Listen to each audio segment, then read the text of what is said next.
Je reviens sur le cycle de 12 ans. Je pense de constater que la bar mitzvah chez les juifs à 13 ans n'est pas pertinente. Elle devrait avoir lieu à 12 ans. Puisque à 12 ans, le cycle de 12 ans est terminé. On ouvre un nouveau cycle.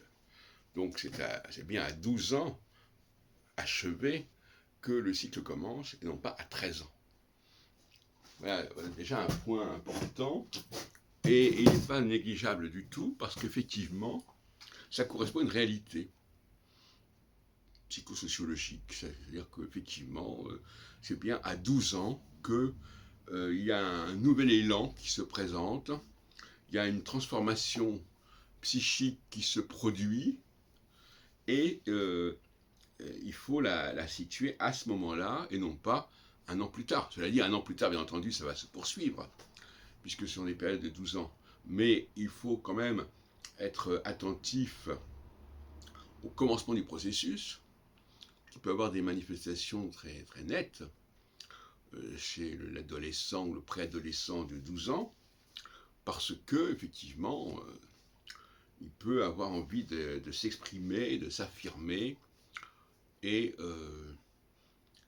il ne faut pas qu'on soit surpris ou dépassé par cela, et notamment en attendant 13 ans, alors que déjà pas mal de choses vont se manifester dans l'année qui précède l'anniversaire de 13 ans.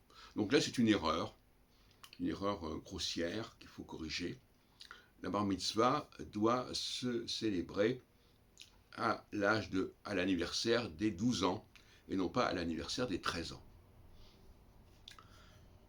Ça fait partie de ces anomalies qui tiennent au fait qu'on ne sait pas très bien pourquoi on fait les choses, alors que finalement, pour moi, il est clair que cet âge-là, cet âge de confirmation, comme on dit aussi dans d'autres religions, est quelque chose qui a une valeur majeure, puisque, en réalité, c'est bien tous les 12 ans que les choses vont se passer.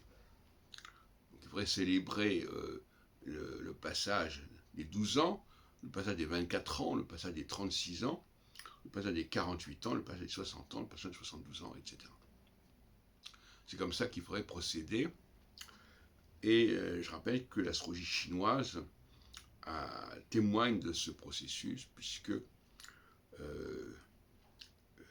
tous les 12 ans, nous retrouvons le même signe que celui de notre naissance.